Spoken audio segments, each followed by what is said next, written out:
Wassalamun ala ibadihi alladhina istafa amma ba'd. Faqad qala Allah azza min qail a'udzu billahi minasy syaithanir rajim. Bismillahirrahmanirrahim. Subhanalladzi asra bi 'abdihi lailan minal masjidil haram ilal masjidil aqsa alladzi barakna haulahu linuriyahu min ayatina innahu huwas samiul basir.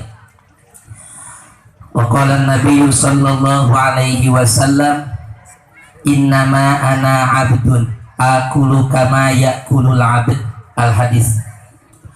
Wa qala al-imam Abu Ali ad-Daqqaq laisa lil insani sifatun atammu wala asrafu minal ubudiyah. Wa qala al-imam Abul Qasim Junaid al-Baghdadi radhiyallahu anhu al-hurriyatu ghayatul arif. Kapayunan para hadirin, para bapak, para ibu nu dimuliakeun ku Gusti Allah, wabil khusus syekhuna wa murabbi ruhina kersana bapak pajada mata'anallahu bituli hayatih. Amin. Ya kitu keneh ka para kiai, para habaib anu nampak hadir dina ieu mahfilah anu mulia, para aparatur pemerintah, wabil khusus dimuliakeun ku sim kuring indung urang sarerea nya, indung urang Sapurwakarta. Mudah-mudahan anjeunna sing dipaparinan kakiatan ku Allah Subhanahu wa taala, dipaparinan pertolongan ku Allah Subhanahu wa taala, dilepaskeun ku Gusti Allah tina alam kasulitan kana alam kamudahan. Amin. Dilepaskeun ku Gusti Allah tina alam kahesean kana alam babadi. Amin ya Allah ya rabbal alamin. Ya kitu keneh kasadaya para aparatur pemerintah, unsur Polri, unsur TNI sadayana, pacamat, palurah sadayana anu nampak hadir dina ieu mahfilah anu mulia, kum urang sadayana. Mudah-mudahan manah urang sadayana kacipratan ku nurna Nabi Muhammad sallallahu alaihi wasallam. Sim kuring rek neruskeun hanca tadi akhinal aziz Bapak Ustadz Amrillah mengenai tentang ubudiyah. Allah Subhanahu wa taala menempatkan Kangjeng Nabi Muhammad sallallahu alaihi wa alihi wasallam fi maqamin a'la.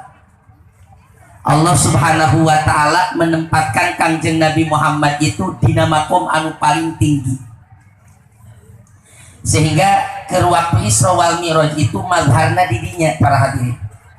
Jadi penampakan mazhar fadlihi sallallahu alaihi wasallam wa mazhar syarafihi sallallahu alaihi wasallam, pemandangan agungna Nabi Muhammad, pemandangan siadahna Nabi Muhammad, pemandangan kaistimewaanana Kangjeng Nabi Muhammad, pemandangan kemuliaanana Kangjeng Nabi Muhammad sallallahu alaihi wa alihi wasallam itu dina pentingan Isra Mi'rajna Nabi Muhammad sallallahu alaihi wa alihi wasallam.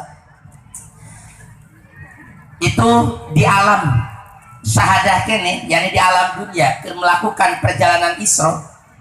Itu Kangjeng Nabi Muhammad sallallahu alaihi wa alihi wasallam jama'ahullah bi arwahil malaika wal anbiya wal mursalin.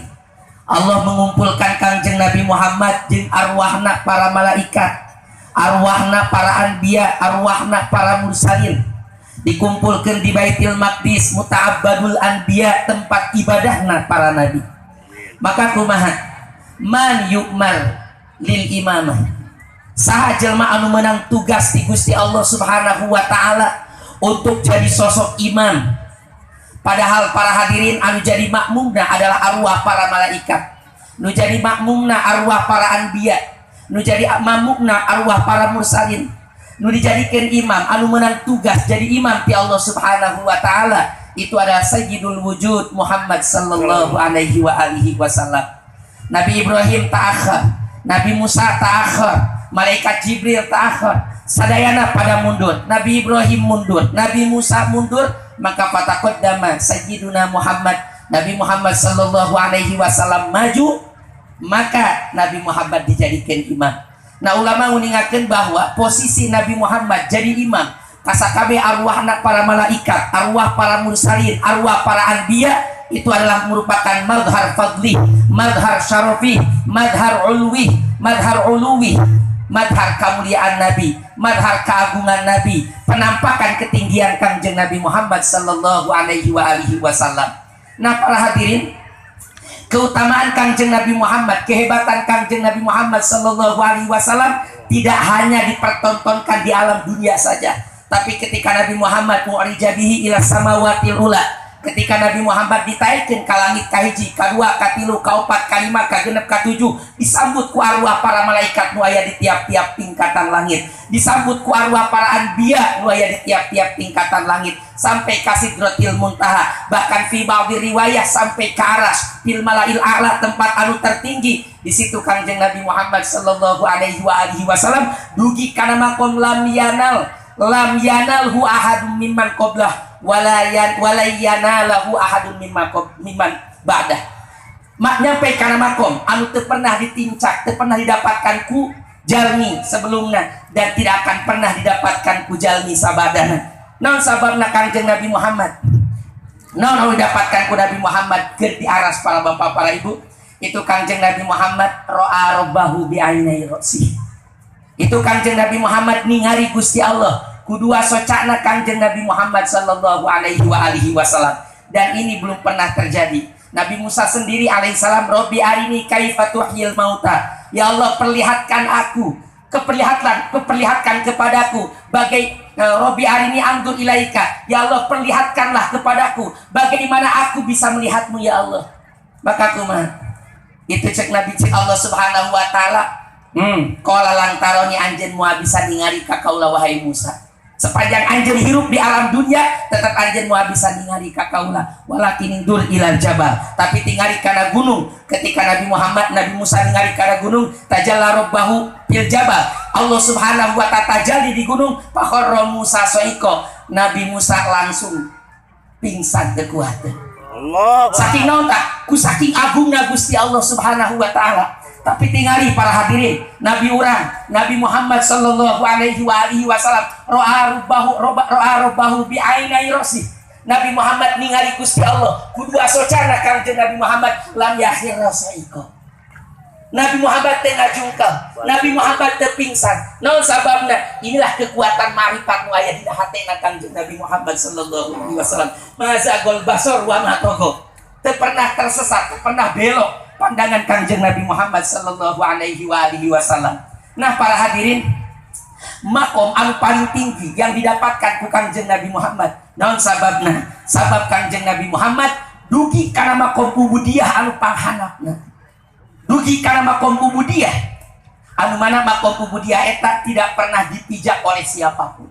Allah. Jadi ketika Kangjeng Nabi Muhammad nyampai kana makom ubudiyah anu paling tertinggi, sampai Al-Habib Abdullah bin Alawi Al-Haddad mengingatkan makom Nabi Muhammad adalah hakikatul yakin, hakikat keyakinan, lain sakadar hakul yakin, lain sakadar ilmul yakin, lain sakadar ainul yakin, tapi hakikatul yakin, wahiyala takunu illa linabiyina, dan hakikat yakin tidaklah terjadi terkecuali Kangjeng Nabi Muhammad sallallahu alaihi wasallam. Jadi para hadirin ya, ieu makom ubudiyah anu penting ku urang kudu didapatkan ku hate urang. Naon makom ubudiyah teh para hadirin?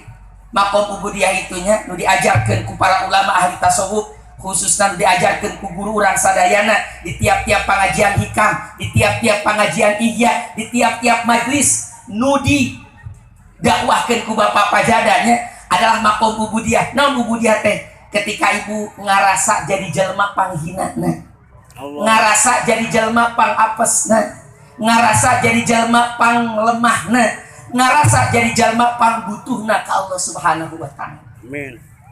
Lamun dina hate urang masih ekene aya bi ngarasa mulia tibatan anu sejen, maka urang can nyampe kana makom ubudiyah. Sebab makom ubudiyah itu makom di mana dina hate urang geus leungit ngarasa mulia, di mana dina hate urang geus leungit ngarasa naon? Ngarasa agung, di mana dina hate urang geus leungit ngarasa naon? Ngarasa beunghar, ngarasa cukup. Tapi penting para bapak para ibunya hadir ke dina hati urang, dapatkan ku urang naon rahasia ubudiyah, makom ubudiyah.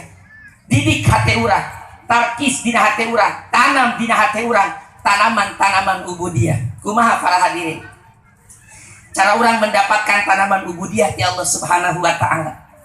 Nah, maka itu Kangjeng Nabi Muhammad sallallahu alaihi wasallam, sebelum Kangjeng Nabi Muhammad sallallahu alaihi wasallam diutus ku Allah Subhanahu wa taala, naon anu dilakukeun ku Kangjeng Nabi Muhammad? Itu Kangjeng Nabi Muhammad yatahannasu fi ghari Hira. Kangjeng Nabi Muhammad, para bapak para ibu, sok ngalaksanakeun ibadah ayat ta'abbad, sok ngalaksanakeun ibadah di gua Hira itu sebelum Nabi Muhammad diutus ku Gusti Allah. Walaqad tafarraqa lil ibadati qabla an yu'mar biha fi syamihi sahrati. Walaqad tafarraqa lil ibadati qabla an, itu Kangjeng Nabi Muhammad fokusnya sebelum diparentah ku Gusti Allah ibadah salat 5 waktu ajeuna fokus munajat ka Gusti Allah, tadallul ka Gusti Allah, merendah ka Allah Subhanahu wa taala di mana? Di gua Hira. Maka kumaha panaja robbahu, itu Kangjeng Nabi Muhammad munajat jeung Gusti Allah, dialog jeung Gusti Allah, diskusi jeung Allah Subhanahu wa taala, wa yuridu minhu hidayatan lil khairi wal hasanati, dan mengharapkan di Allah Subhanahu wa taala mendapatkan petunjuk lil khairi kana sakabeh kebaikan, wal hasanati jeung kasayang. Nah, setelah Kangjeng Nabi Muhammad diutus ku Allah Subhanahu wa taala, para hadirin, para bapak, para ibu, sabaraha tahun Kangjeng Nabi Muhammad diutus ku Gusti Allah? Usia 40 tahun, para bapak, para ibu. Setelah Nabi Muhammad diutus ku Allah Subhanahu wa taala, anu tadina Kangjeng Nabi Muhammad gelarna as-sadiqul amin, orang anu jujur, orang anu benar, orang anu terpercaya. Setelah Kangjeng Nabi Muhammad diutus ku Gusti Allah Subhanahu wa taala, dakwah ka Allah Subhanahu wa taala, maka Kangjeng Nabi Muhammad itu langsung berganti ngaranna jadi al-kadzibul khain. Allah. Naon? Pendusta. Al-khain, tukang khianat. Al-kadzab, pembohong. As-sahir, penyihir. Al-majnun, orang gila. Al-kahin, dukun. Banyak hinaan-hinaan anu diberikan kepada Kangjeng Nabi Muhammad sallallahu alaihi wasallam.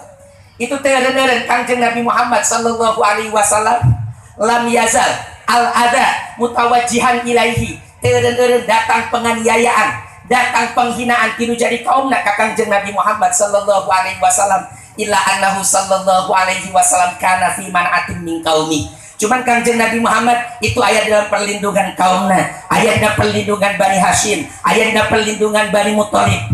Maka Kangjeng Nabi Muhammad bisa menjalankan dakwah dengan aman. Tapi umat Nabi Muhammad, pengikut Nabi Muhammad digoda terus, dihina terus, dipitnah terus, diancam, disiksa supaya keluar tina ajaran Kangjeng Nabi Muhammad. Sampai Kangjeng Nabi Muhammad demi untuk menyelamatkan keimanan pengikutnya, Nabi Muhammad menghijrahkan 2 kali. Pertama hijrah dipimpin ku Sayyidina Utsman ibn Affan 15 orang, nu kedua dipimpin ku Abu Ja'far bin Abi Thalib 70 orang.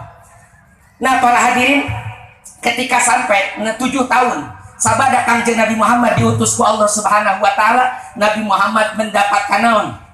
Nabi Muhammad mendapatkan fitnah anu sangat besar. Nabi Muhammad mendapatkan ujian di Allah Subhanahu wa taala, di mana Kangjeng Nabi Muhammad jeung kaum-kaumna didesak, dituntut, didorong supaya kumpul di hiji gang anu sempit. Di situ Kangjeng Nabi Muhammad diancam untuk dibunuh. Maka tidinya orang Bani Hashim sepakat untuk membela mendukung Kangjeng Nabi Muhammad sallallahu alaihi wasallam.